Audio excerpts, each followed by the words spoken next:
story in the character was actually a very interesting character, a very well written character, a very competent character, and you can see it through his actions, even though he didn't take off his freaking helmet. Well, in this one, he takes his helmet off constantly, constantly, constantly, constantly. It makes no sense the way that the character has just been what they did with this character.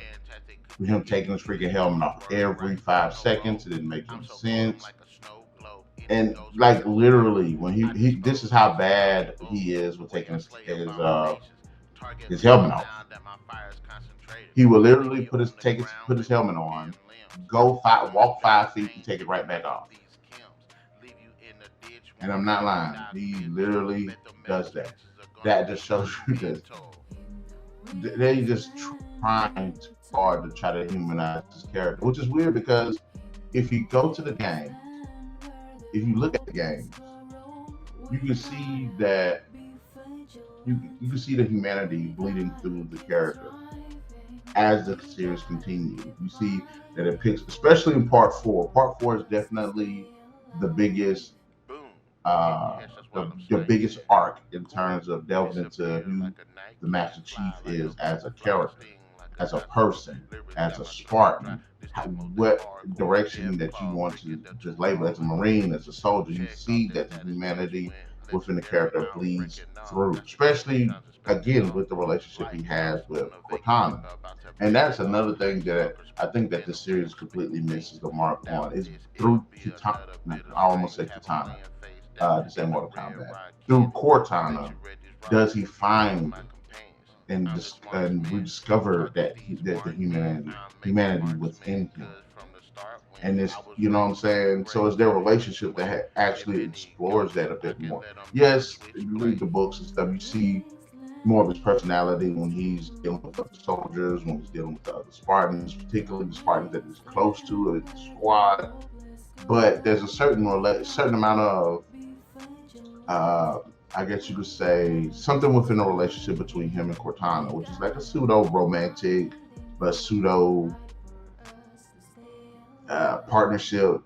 I don't know what the specific words is, but the special relationship that he has with Cortana delves into that. Whereas you can also see that same thing happens with Cortana as well. Much of her humanity is brought out through the Master Chief as well. So I really like that in the games. In the show, it is not done right in the slightest. Now let's just go ahead and just go down the cast. The casting, fucking atrocious. Really, the only person that they did a really good job with is Gene Taylor, who voices Cortana, returning as Cortana. It's great seeing her. She has the mannerisms on lock. She, of course, speaks like her. I've already said I like the way she looks. So I have no problem with Cortana. Now I will say this: they even show how she's created, which I thought was really cool. It was a really brutal and messed up scene. Don't get me wrong, but it was actually pretty cool. And I didn't have an issue with that. Now the story around Cortana does not make any fucking sense. Um, I guess I can go ahead and just jump into the spoilers while we're talking about it. But Halsey designed Cortana to take over Master Chief's body so she can be the next evolution of humanity, having this peak superhuman condition with a computer mind, being like, yeah, the next step in evolution of humanity. And I have a lot of freaking questions concerning that too, because in the game, it was good to have Cortana around for like tactical, strategic reasons. Type of ship, being able to contact other people, hacking, just basically being like the handler for the squad, the ship, the unit, whatever it is, communications, things like reconnaissance and stuff like that. And this one, not so much. I mean, yes, she's given like the whole UNSC, the whole library of information and stuff, but just like in this universe, AI aren't a thing. In the games, they are, and the military uses them to pilot ships. to help their units in battle, to keep keep stock of what's going on and stuff like that. They use them throughout the military. It isn't one, but in this one, the AI they don't have AI. Cortana is literally the only one, which I think is freaking weird. I think it would have made more sense have. That's what I'm saying. The silver timeline kind of doesn't make sense. I mean, I don't want to say it doesn't make sense because it's a different story, and this is one of those liberties. But I'm like, how can she pretty much be the first one? And it's not like she has like glitches or anything like that.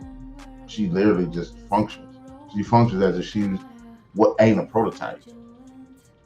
So like she is like the fifth generation and they mastered everything. So I don't know. I don't freaking know.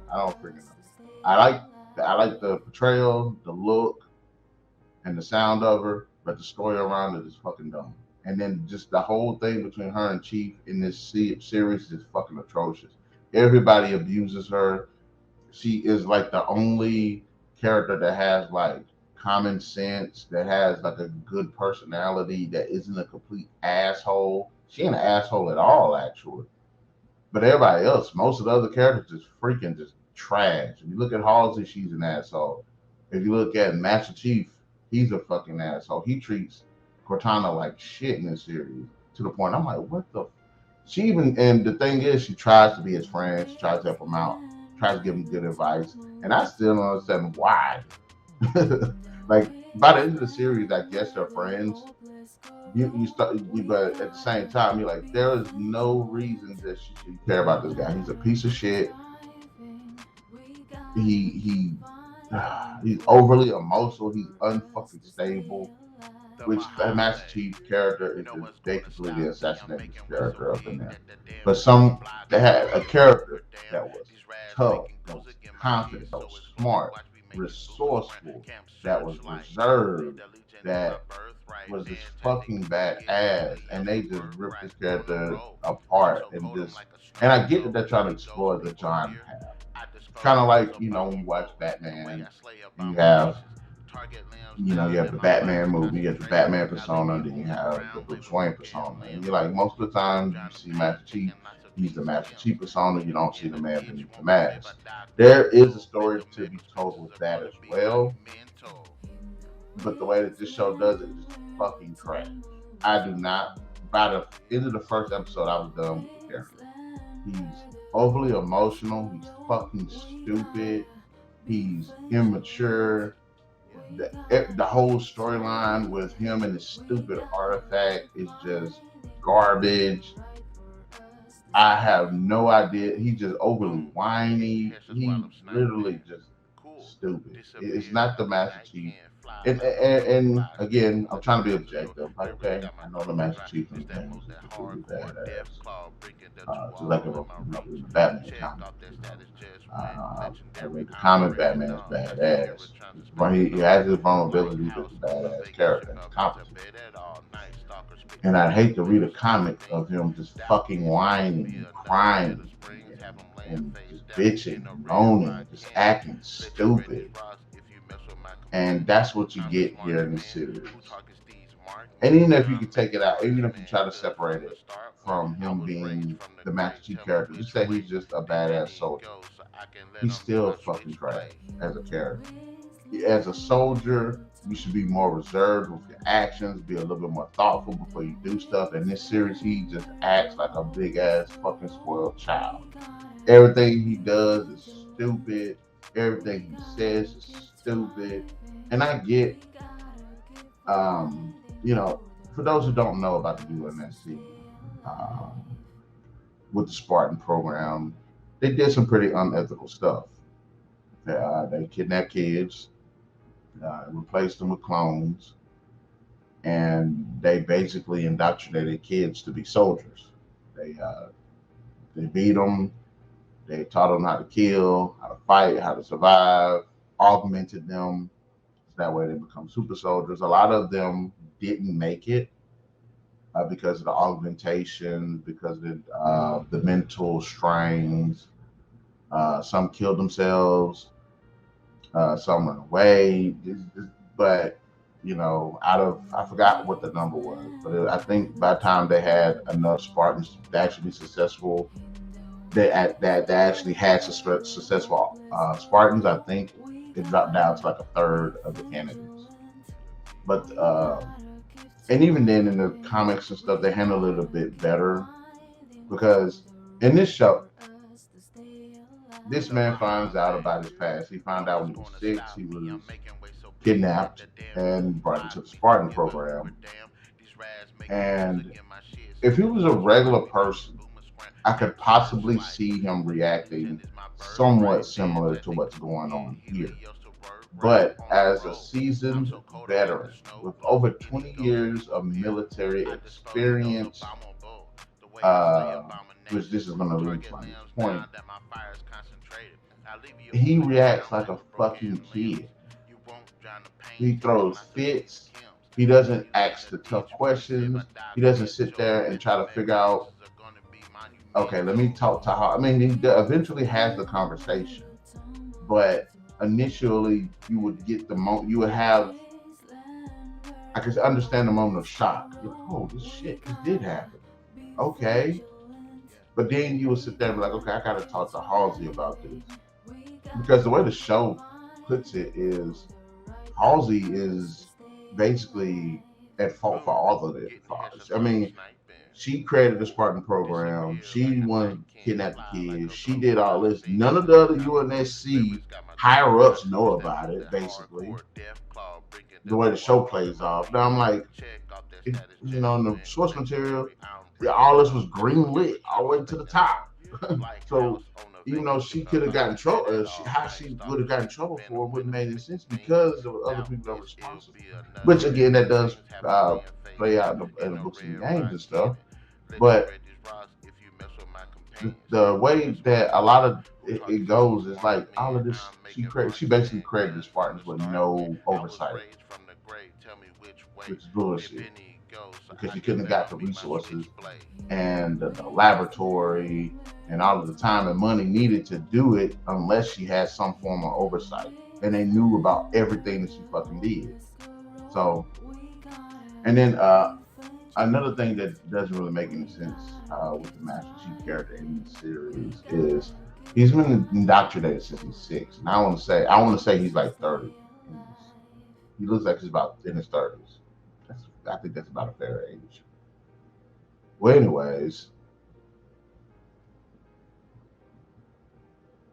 he gets over his 20 something years of indoctrination within like the first fucking episode, first or second episode. And I'm like, that's not how indoctrination works. Which it doesn't make sense because okay, there's two layers to it. On the one hand, he has the 20 something years of being mentally indoctrinated into UNSC, into the Spartan program. That's one thing he has to fight. And then later on, to make it convenient for the fucking writers because they're idiots and they don't know how, indoctrination works,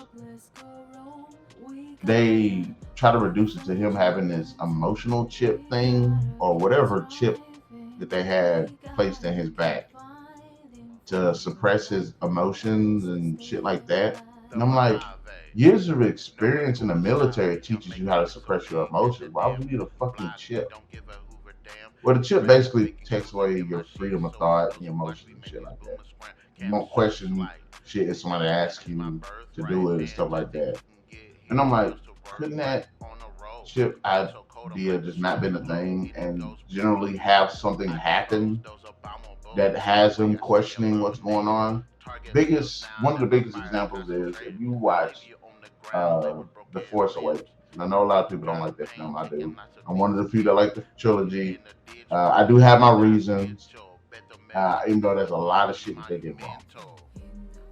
But if you watch it, Finn is a stormtrooper, indoctrinated since he was a kid, and it's revealed throughout this when he's talking that when they're sitting here slaughtering innocent people and stuff, that it's starting to affect him negatively. It bothers him, and this isn't something that happens one time and he just changes. No, it's something that he's dealt with for a while. So couldn't that been a thing? That would have been a bit more dramatic flair to it. Because this is why I say it doesn't make any sense, because he's still indoctrinated. In the first episode, there they say kill this little girl, Kwan, who is an insurrectionist, the daughter of this insurrectionist general. And since Kwan doesn't want to play ball with the UNSC because she hates them that much, despite the fact that the fucking covenant came and wiped out our whole settlement, they say kill her. I mean, they could have did a whole bunch of fucking things that would have been a hell of a lot smarter than trying to kill this girl. But okay, fine. So Master Chief says he doesn't want to do it because he doesn't feel like, that's a good move to do. And I'm like, he even goes as far as to defy, people on top and escape with the girl and everything. And I'm like, well, he did all of that before he removed his chip. And I think he did all that before he even knew he had a fucking chip. So what was the point of the chip? If he was this whole indoctrination thing, like if him not wanting to kill his girl could have started him on the path of breaking that indoctrination, would make sense. Yeah, but then he had the chip. So I'm like, so what the fuck is the point of the chip? It's something stupid. It's just straight up stupid. And like I said, maybe it wouldn't be so bad if he kept his fucking helmet on, but most of the time you don't see Max Chief, you see John, this poorly written fucking character that sucks, always taking off his fucking mask, which is stupid because when he keeps the mask on, he feels like Chief. He takes it off, he just a fucking suck ass character. So I don't like his character. In fact, on my ranker, I think I put him as either a 1 or a 2, 1 being the worst. But I don't like him. I really don't like him. Halsey, her character seems almost perfectly aligned with her character in the game, books and source material. But the problem with her character is, in this one, she just turned into a fucking mad scientist. I'm talking about, she seems like that mad scientist that sit her ass at the, like she'll create something just I am God. She's like on that level of mental instability in this fucking show. They do have some moments of clarity with the character where you're like, okay, yeah, she seems alright. This is a nice scene with her. You get to see the humanity behind the madness. But most of the time they just make her this complete caricature. Now look, in the actual lore, yes, she was there, wanted to advance humanity. Yes, she wanted to help humanity defend itself from the covenant. Yes, she wanted to explore more of the lore concerning the forerunners and everything. But she still had a level head about it. She's just fucking crazy. And then her relationship with the chief is just such bullshit. And the fact that they're saying again that she designed Cortana to take over the Chief's body, which this is my question for that. It's already proven that you can't clone people. But the AI I'm on the fence about. I know I said earlier they don't have any AI, but I'm not sure about that. I'm not sure about that. I'll reserve judgment for that. I don't think they have AI. I think Cortana was actually the only AI that they had. But they said human cloning was a no-no. I'm like, okay, makes sense. Halsey clones humans. She actually clones illegally. Okay. She was responsible for the Spartans being augmented, being stronger, faster, more capable combatants. But the problem is, and she designed Cortana to take over Master Chief's body to become the ultimate human. So my question is, why the fuck she just didn't clone him and then give Cortana his body, that clone's body? Why don't you clone a shit ton of Spartans and have her just take over the bodies? Don't that make more sense? She's already shown